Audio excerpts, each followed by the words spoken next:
আমরা আসলে জুলাই বিপ্লবের যে চেতনার কথাটা শুনি, সেই জুলাই বিপ্লবের চেতনার বৃহত্তর একটি জায়গায় তো ছিল গণতন্ত্র। অগণতান্ত্রিক একটি সমাজ তো কোনোভাবেই বৈষম্যহীনতার দিকে যেতে পারে না।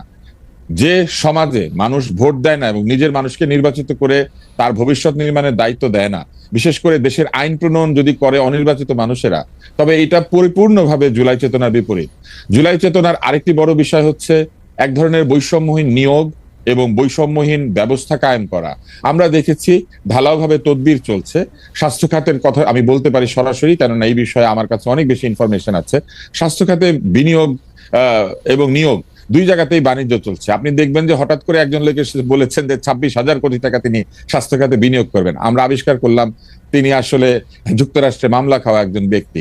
আবার স্বাস্থ্য খাতে যে নিয়োগ বা বদলি চলছে, সেইখানে আমরা দেখলাম যে এসেনশিয়াল ড্রাগস থেকে অতিরিক্ত জনবল আছে এই অজুহাত দিয়ে লোকজনকে ছাঁটাই করা হয়েছে, অথচ কোনো ধরনের নিয়মতান্ত্রিক নিয়োগ প্রক্রিয়া ছাড়াই সেইখানে জনবল নিয়োগ করা হয়েছে। আমরা ওয়াসাতে একই অভিযোগ দেখেছি এবং স্বাস্থ্য খাতে আমরা প্রচুর বদলি বাণিজ্য হতে দেখছি, যেখানে প্রচুর মানুষকে বদলি করা হচ্ছে এবং তার কিছুদিন পরে সেই বদলি ক্যান্সেল করা হচ্ছে। বদলি যদি যৌক্তিক হয়ে থাকে তাহলে কেন কয়েক মাসের মধ্যে সেই বদলি বাতিল করতে হবে? তাহলে এক ধরনের সন্দেহজনক তৎপরতা আমরা প্রশাসনের মধ্যে লক্ষ্য করছি। প্রশাসনে আপনারা নিশ্চয়ই দেখেছেন যে ডিসি নিয়োগ থেকে শুরু করে নানান বিষয়ে এক ধরনের অভিযোগ শুরু থেকে উঠেছিল, যার কোনো যৌক্তিক ব্যাখ্যা এখনো পর্যন্ত এই সরকার দিতে পারেন নাই। সর্বশেষে তারা যে সরকারকে স্বৈরাচারী বলেন, যে আওয়ামী লীগকে তারা বলেন যে গণশত্রু কিংবা একেবারে জনগণের বিরোধী, জনবিরোধী, সেই আওয়ামী লীগের রেখে যাওয়া একটি কালাকানুন, যেটা আওয়ামী লীগেররাও কালাকানুন মনে করেন, সেটা দিয়ে মেঘনা আলম নামে একজনকে তারা গ্রেপ্তার করেছেন। তার মানে কালাকানুনগুলি তারা আবার নতুন ভাবে প্রয়োগ করতে শুরু করেছেন। ফলে এই যে এক ধরনের আচরণ আমরা লক্ষ্য করছি, এই আচরণ কিন্তু জুলাই বিপ্লবের যে মূল চেতনা, যে চেতনার কারণে বাংলাদেশের আপামর জনসাধারণ রাস্তায় নেমে এসেছিল, যে কারণে অভিভাবকরা ছাত্রছাত্রীদের পাশে এসে, তাদের সন্তানদের পাশে এসে রাস্তায় নেমে গিয়েছিলেন, যে কারণে রিক্সাওয়ালা মুটে মজুর রাস্তায় চলে এসেছিলেন, সেই কারণটা আসলে কি ছিল? সেই কারণটা কি এই ছিল যে জুলাই বিপ্লবের পরে একটি সরকার আসবেন এবং সেই সরকারের ভেতরের লোকেরা কিছুদিন পর পর বলতে থাকবেন এই সরকার বারবার দরকার, এই সরকার 5 বছর থাকুক। 5 বছর যদি অনির্বাচিত একটি সরকারই থাকবে, তবে সেই সরকার কি করে জুলাই চেতনার বিষয়টিকে আপহোল্ড করে? কারণ জুলাই চেতনার তো একটি বড় বিষয় হচ্ছে স্বৈরাচারী শাসক, অগণতান্ত্রিক শাসক, ভোট কারচুপির শাসককে তাড়িয়ে দেওয়া। ভোট কারচুপির শাসককে, ভোট না হওয়াকে যেখানে আমরা ঘৃণা করেছি, সেইখানে আমরা কি করে বলি যে ভোট ছাড়াই আমরা একটি সরকারকে 5 বছর দেখতে চাই? এবং আপনি আরেকটি বিষয় আমি একটু যুক্ত করে দিই, শুধু এক লাইন, সেটি হচ্ছে যে কেন আমি মনে করি যে ডিসেম্বরের মধ্যে নির্বাচন হবে না। কারণ ডিসেম্বরের মধ্যে নির্বাচন হলে কয়েকবার এডিট করে একটি ফেসবুক সাইটে, যেখানে রেগুলার চিফ অ্যাডভাইজারের বিভিন্ন ঘোষণা এসে থাকে, সেখানে কয়েকবার এডিট করে এটাকে 6 মাস বাড়িয়ে দেওয়ার প্রক্রিয়া করার কোনো প্রয়োজন ছিল না। যদি ডিসেম্বরে নির্বাচন হবে এটা তারা রেখে দিতেই পারতেন। তারা বিশ্বাস করেন না যে তারা নির্বাচন ডিসেম্বরের মধ্যে দিতে পারবেন, এবং সেই কারণে আমি মনে করি যে এই বছর ডিসেম্বরের মধ্যে কোনোভাবেই নির্বাচন হবে না।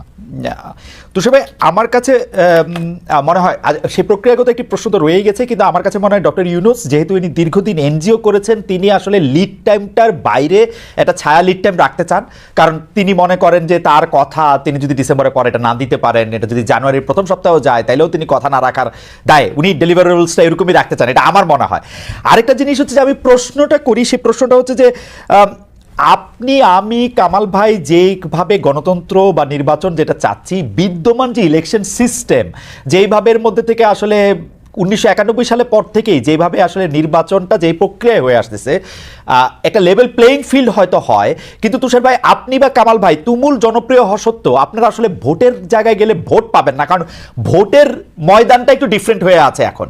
সেটাতে আপনি ভালো বক্তৃতা দিচ্ছেন কিনা, আপনি ভালো আইন করতে পারবেন কিনা, আপনি বাংলাদেশের জনগণের জন্য কল্যাণ করতে পারবেন কিনা, এটা চেয়ে বিবেচ্য বেশি হয় আপনি আসলে কতটা শো অফ করতে পারতেছেন, কতটা মোটরসাইকেল দেখাতে পারতেছেন, কতটা টাকা খরচ করতেছেন, এবং আপনি কত পেশি বা টাকাওয়ালা।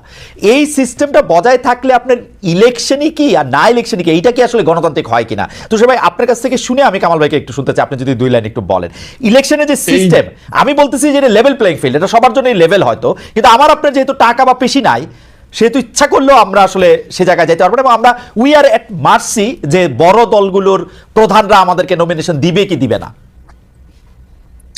আপনার এই কথায় কিছুটা সত্য আছে, কিন্তু এই কথায় সত্য থাকলেও আমাদেরকে বুঝতে হবে যে আমাদের জনগণ যদি শো অফ পছন্দ করেন, যে কথা এনসিপিও বলেছে, সার্জিস বলেছে যে জনগণ এই ধরনের শো অফ পছন্দ করেন, গাড়ি নিয়ে তাদের শক্তি প্রদর্শন করলে জনগণ মনে করেন যে যিনি ভোট চাইছেন তিনি শক্তিশালী।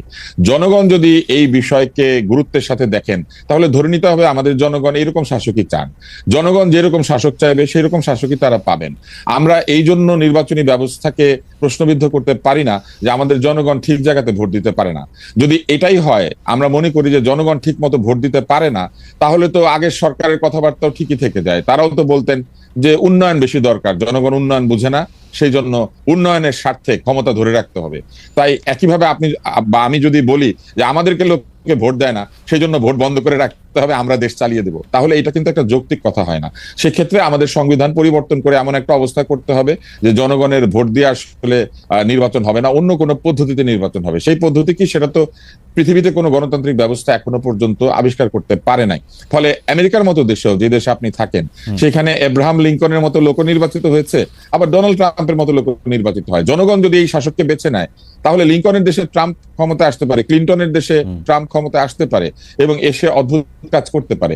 গণতন্ত্রের বিরুদ্ধে গিয়ে আমি তো এটা বলতে পারি না যে জনগণ ঠিক মতো ভোট দিতে পারে না। জনগণ যেভাবে ভোট দিতে চায়, যে দেবতা যেই প্রসাদে তুষ্ট হয়, যে ভোগে তুষ্ট হয়, হয়তো সেইভাবেই আমাদের পলিটিশিয়ানরা পলিটিক্স করেন। কিন্তু এইখানে আমার একটা ছোট্ট বলার বিষয় আছে, সেটি হচ্ছে নির্বাচন কমিশন আমাদের এই দেশে সঠিক নির্বাচনের যে রুলস অ্যাপ্লাই করতে বলেছেন, যেখানে হলফনামা দিতে হয়, আয়ের সঠিক উৎস ঘোষণা করতে হয়, অতিরিক্ত খরচ করলে সেই খরচকে প্রশ্ন করে প্রার্থীকে শাস্তি দেওয়া যায়, এই জিনিসটা চালু করলেই কিন্তু লেভেল প্লেইং ফিল্ডের সাথে সাথে আমাদের মতো লোকেরাও নির্বাচন করতে পারে। কেননা তখন কিন্তু ওই যে নির্বাচনের যে নির্ধারিত ব্যয়, তার বাইরে কোনো ব্যয় হলেই যিনি ব্যয় করবেন তার প্রার্থিতা পর্যন্ত বাতিল হয়ে যাওয়ার সুযোগ আছে।